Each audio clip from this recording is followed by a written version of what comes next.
பாதை வேணால் மாறலாம், ஆனால் இலக்கு ஒன்று தான். எங்கேயும் ஒரு இடத்துல கிடைக்காத ஒரு பெரிய அவார்டு எனக்கு கிடைக்குன்ற ஒரு இலக்கு இருக்குல்ல, அந்த இலக்கு எனக்கு மாறவே மாறாது.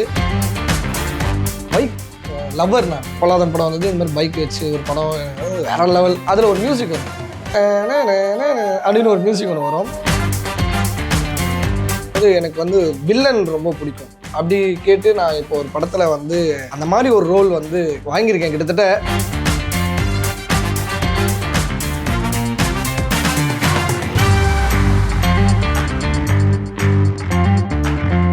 இந்த செக்மெண்ட்ல உங்களுக்கு வந்து ஒரு சில சர்ப்ரைசஸ் இருக்கு. என்னன்னா யூஸ்வலா வந்து செலிபிரிட்டிஸ் விஷ் பண்ணி அந்த மாதிரி உங்களை புகழ்ந்து அந்த மாதிரி ஒரு பைட்ஸ் கொடுப்பாங்க.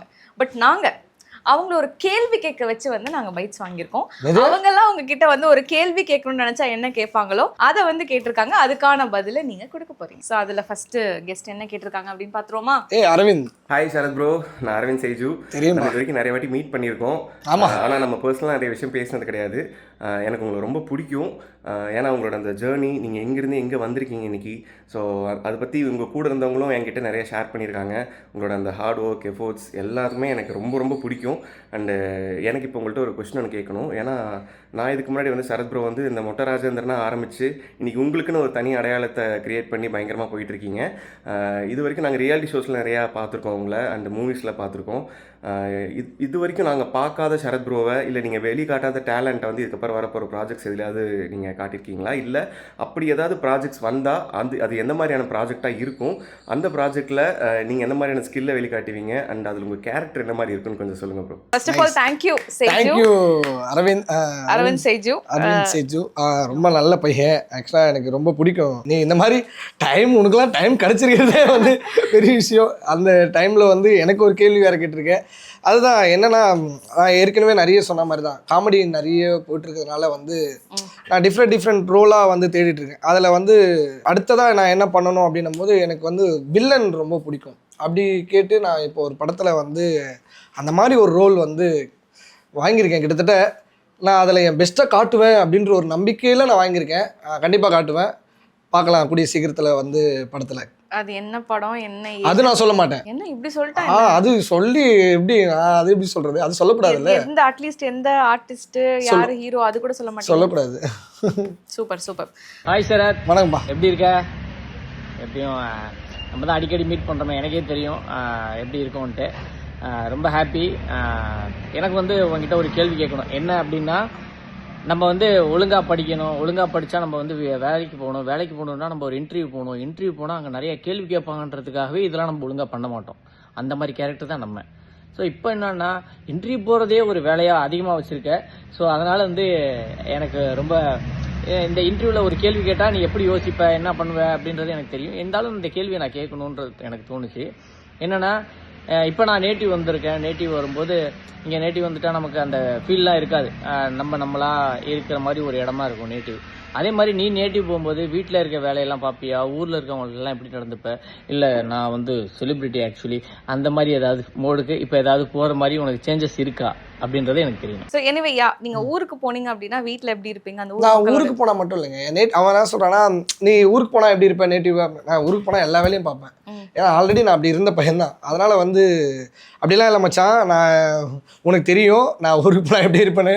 ஒரு கைலியை போட்டு லுங்கியை போட்டுக்கிட்டு பனியனை போட்டு. எனக்கு என்னன்னா, எனக்கு விவசாயம் ரொம்ப பிடிக்கும். என் வீட்டில் வந்து சுற்றி தோட்டங்கள் இருக்கும். நீ எங்கள் யூடியூப் சேனல்லாம் எடுத்து பார்த்தீங்கன்னா தெரியும். கத்திரி செடி, வெண்டை, இந்த மாதிரி நிறைய இது எல்லாமே போடுறது நான் தான். என்னை சுற்றி வந்து நிறைய செடிகள் இருக்கணும்.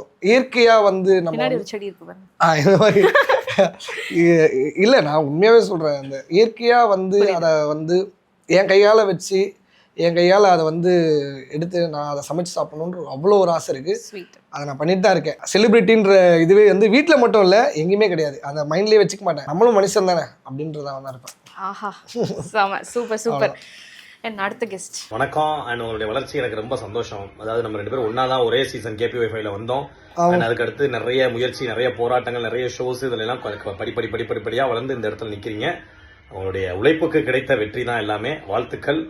அண்ட் என்னுடைய கேள்வி உங்களுக்கு என்னன்னு பாத்தீங்கன்னா, ஒரு இடத்துல வந்து ஒரு ரிஜெக்ஷனை நீங்க வந்து ஃபேஸ் பண்றீங்க, ஒரு இடத்துல நிராகரிக்கப்படுறீங்க அப்படின்னா அதை நீங்க எப்படி ஃபேஸ் பண்ணுவீங்க? அவங்களுக்கு ப்ரூவ் பண்ணணும் அப்படின்னு நீங்க ஏதாவது உழைப்பீங்களா? இல்ல ஓகே நம்ம வேலையை பார்ப்போம் அப்படின்னு போயிடுவீங்களா? ஒரு ரிஜெக்ஷனை எப்படி ஃபேஸ் பண்றது? அவன் வந்து நேரில் பார்த்ததால கேட்குறான் குரேஷி.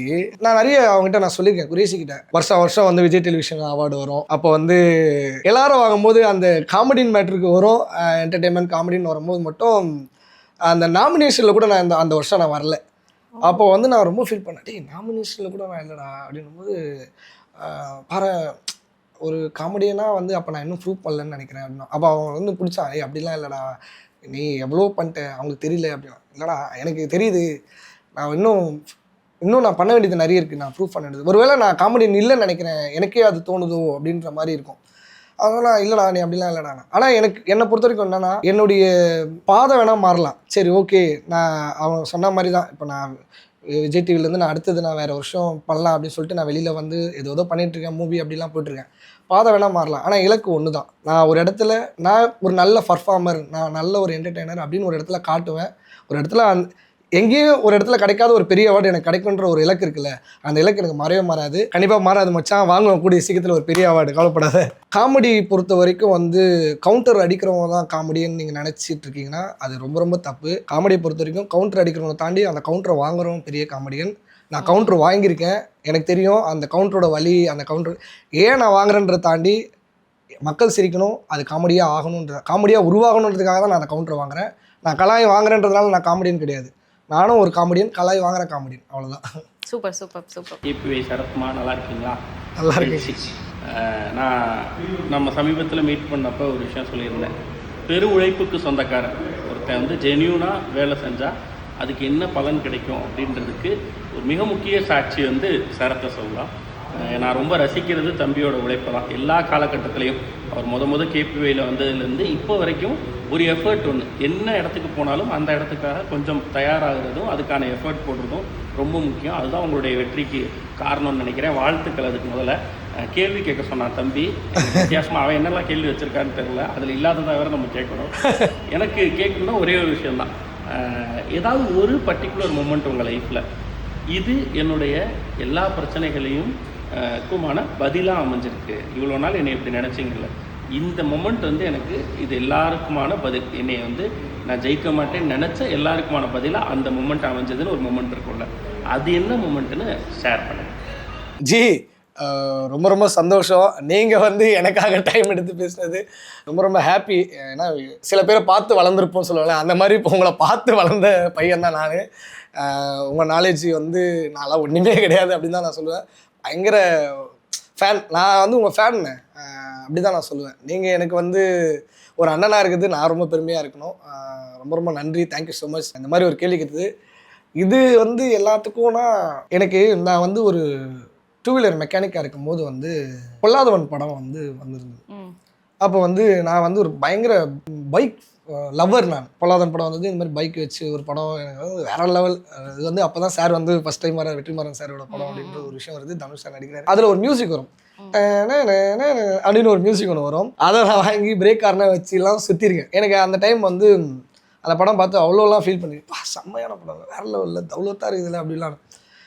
அதுக்கப்புறம் வந்து ஒரு 14 இயர்ஸ்க்கு அப்புறம், ஒரு 15 இயர்ஸ்க்கு அப்புறம் நான் ஒரு பைக் மெக்கானிக்காக இருந்தேன், பைக் லவ்வராக இருந்தேன். வெற்றிமாறன் சார் படத்தோட பார்த்து அதில் இருக்கிற ஒரு அந்த பிரேக் ஆரனை வந்து எடுத்து நான் வந்து சுற்றிட்டு இருந்த ஒரு பையன் வந்து இன்றைக்கி நான் அவருடைய படத்தில் நான் நடிச்சிட்டு இருக்குது பெரிய விஷயம் தான்.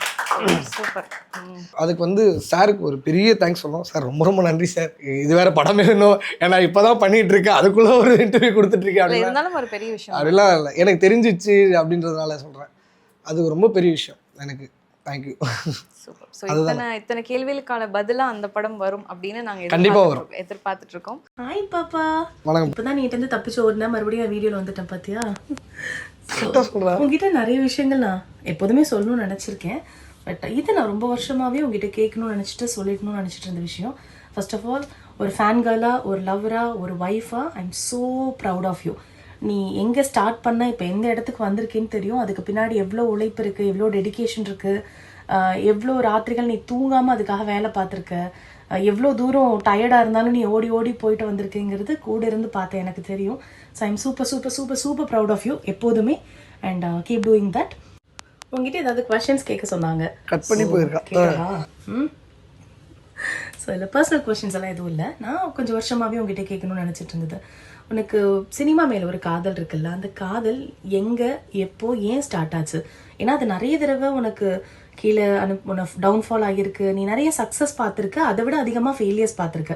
ஒரு படி ஏறினா 10 படி உனக்கு சறுக்கும், மறுபடியும் அந்த படியை ஏறி போயிருக்க, திரும்ப திரும்ப ஃபெயிலியர்ஸ்லேருந்து கற்றுக்கிட்டு அந்த சக்ஸஸை நோக்கி போயிட்டே இருக்கு.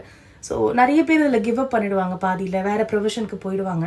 பட் ஸ்டில் நீ இல்லை, எனக்கு இதுதான் வேணும், நான் இதில் தான் சாதிக்கணும் அப்படின்னு சொல்லி அந்த சினிமா மேலே உனக்கு இருக்க ஒரு காதல் இருக்குல்ல. வேற எந்த டாபிக் பேசினாலும் நீ வந்து இவ்வளோ டெடிக்கேட்டடாக பேச மாட்டேன், ஆன்ட்டு போயிடுவேன். பட் சினிமாவை பற்றி பேச ஆரம்பிச்சோன்னா விடிய உட்காந்து பேசுவேன். அந்த காதல் உனக்கு எப்படி சினிமா மேலே வந்தது? ஏன் எங்கேருந்து ஸ்டார்ட் ஆச்சு? எப்படி வந்தது? ஏன் வந்தது? ஏன்னா இவ்வளோ பெரிய கேள்வியாக கேட்டுச்சுங்களே. ரொம்ப ரொம்ப நன்றி கிருத்திகா, தேங்க்யூ ஸோ மச். இப்போ தான் வந்து சொல்லிட்டு வரேன், அதுக்குள்ளே வீடியோ வாங்கிட்டு இருக்கீங்க. எப்படிப்பா அதெல்லாம் அப்படிதான். சொல்லுங்க பாரு, அதுக்குள்ளே ரெடியாகி ஒரு வீடியோ எடுத்து அனுப்பிச்சிருக்காங்க. தேங்க்யூ. எனிவே வந்து கூட ரொம்ப வருஷமாக நீங்களும் வந்து என் கூட சேர்ந்து பயணத்தில் இருக்கீங்க. உங்களுக்கும் தெரியும் என்ன கஷ்டங்கள் என்ன நஷ்டங்கள் எல்லாமே, எங்கே ஓடுறேன் என்ன பண்ணுறேன் ஏதுன்னு எல்லாமே தெரியும். என் கூட இருந்ததுக்காக இவ்வளோ வருஷமாகவும் இருக்கிறீங்க, இது என் கூடவே இருக்கிறன்றதுக்காக ரொம்ப ரொம்ப நன்றி. Thank you so much. எல்லா இடத்துலையுமே வந்து பேக் போனாக இருந்துக்கிட்டு. சினிமா மேலே வந்த காதல் வந்து எங்கள் அப்பா வந்து கமல் ரசிகர். அவர் வந்து என்னை கூப்பிட்டு தேட்டருக்கு போகிறாரு. எனக்கு பயம், ஐயோ என்னடா இதுன்னு. அவர் வந்து அவ்வளோ ஒரு மாதிரி கமல் சாரோட பயங்கரமான ஃபேன். எனக்கு அப்பத்துலேருந்தே வந்து அவ்வளோ ரசிகர்கள் வந்து கத்துறது கிளாப் பண்ணுறது அப்படிலாம் ஒன்று நடந்தது. ஓகே, அதை பார்க்குறேன், என்னடா இது இப்படி ஒரு விஷயம் நடக்குது அப்படின்னு சொல்லிட்டு அதுக்கப்புறம் அது அப்படியே மறந்துச்சு விட்டு. அதுக்கப்புறம் சின்ன வயசில் நிறைய படத்தெல்லாம் போய்க்கிறேங்க. பிரபு சார் படம், கந்தா கடம்பா கதிர்வேலா, இந்த மாதிரி படத்துக்கெலாம் நான் அவர் என்னை கூட்டு சூரிய வம்சம் படத்துக்கு போயிருக்கேன். அதெல்லாம் சின்ன வயசில் போயிருக்கேன் போல், அதெல்லாம் கூப்பிட்டு போயிருக்காங்க. அதெல்லாம் ஏன்னா எங்கே போனாலும் என்னை படத்துக்கு கூப்பிட்டு போவாங்க. ஒரு இடத்துக்கு மேலே எனக்கு ஒரு ஷோ ஒன்று வருது. என்ன ஷோனா, விஜய் டிவியில் வந்து லொல்லு சபான்னு ஒரு ஷோ ஒன்று வருது. அங்கே தான் ஆரம்பிச்சு எனக்கு லவ். லொல்லு சபா ஷோ மூலியம் வந்து அந்த கவுண்டர்ஸு, அந்த காமெடி இதெல்லாம் வந்த உடனே எனக்கு சினிமா மேலே வந்த காதலை தாண்டி எனக்கு அந்த காமெடி மேலே ஒரு லவ் வந்துச்சு. நம்மளும் காமெடி பண்ணால் எப்படி இருக்கும், இப்போ அவன் பண்ணால் சிரிக்கிறாங்க, அப்போ நம்மளும் பண்ணணும்னு சொல்லிட்டு நான் இந்த எதிர் வீட்டில் இருக்கவங்கள பார்த்து கலாய்க்கிறது, இந்த மாதிரி பண்ணுறது, விளையாட்டுத்தனமாக அந்த பண்ணுறதுலாம் வந்து நான் அந்த மாதிரி லொல்லு சபா பார்த்துட்டு அதில் வர டைலாகை வச்சு கூட கலாய்ச்சிருக்கேன்னு வச்சுக்க, அதெல்லாம் பண்ணுவேன். அதை பார்த்தோன்னே என்னை வந்து ஏய் செமையாக பேசுகிறா, நல்லா பேசுகிறா, சூப்பராக இருக்குடா அப்படின்வாங்க. அவங்க என்னை பாராட்டிக்கிட்டே இருக்கிறாங்க. பாராட்டும் போது எனக்கு வந்து நம்ம ஏதோ ஒன்று பண்ணுறோம், நம்மளை பாராட்டுறாங்க அப்படின்ற ஒரு விஷயம் வந்தது. அப்படியே உள்ள சினிமாக்குள்ளே வரும்போது சினிமாவை கற்றுக்குறேன் நான். இப்போவும் நான் சொல்கிறேன், இப்போவும் நான் கற்றுட்டு தான் இருக்கேன். இப்போவும் ஒரு பெரிய டைரக்டரோடு சேர்ந்து கற்றுட்டு தான் இருக்கேன். எனக்கு என்ன தான் கேரம் இருந்தாலும் நான் வந்து வெளியில் நின்று வேடிக்கை பார்த்து என்ன பண்ணுறாங்க இதெல்லாம் அதை கற்றுக்குறேன். ஏன்னா என் சொந்தக்காரங்க முன்னாடி வந்து நான் நிமிர்ந்து நடக்கிறேன்ற போது வந்து அது எல்லாமே கொடுத்தது சினிமா தான். அப்போ நான் கண்டிப்பாக சினிமாவை லவ் பண்ணி தான் நான் ஆகணும். Super thank you. ஸோ எப்படி இருந்தது இந்த செக்மெண்ட்? ரொம்ப நல்லா இருந்தது. எல்லாருக்கும் ரொம்ப ரொம்ப நன்றி. நிறைய பேர் கேள்வி கேட்குறேன், குரேஷியா இருந்தது, தீனாவும் சரி, எல்லாம் நம்ம என்னுடைய ஃப்ரெண்ட்ஸ் தான். ஒரு நாள் நீங்கள் மாட்டுவீங்கடா, அவங்கள வச்சு நான் செய்கிறேன், நான் உங்க இதுக்காகவே ரெடி பண்ணி வைக்கிறேன் கேள்வி. Okay, thank you. இதோட இந்த செக்மெண்ட் முடியுது. இதை தாண்டி இன்னும் அடுத்த ஒரு சூப்பரான செக்மெண்ட் வெயிட்டிங்ல இருக்கு. அந்த செக்மெண்ட் பார்ப்போம். கண்டிப்பாக இந்த செக்மெண்ட்டை மாத்துறீங்க இப்போ, ஏன்னா அவங்க இங்கே வரணும், நான் அங்கே போகணும். அஞ்சில் என்ன சொல்லிடலாமா, பேசாமல் தப்பாக நினச்சிக்க மாட்டாரு. வாட்டர்மெலன் ஸ்டார் எப்படிமா இருக்கீங்க, நல்லா இருக்கீங்களாமா அப்படிலாம் பேசிட்டு வெளியில் வந்து நான் யார் தெரியுமா அப்படிலாம் பேசுவார்.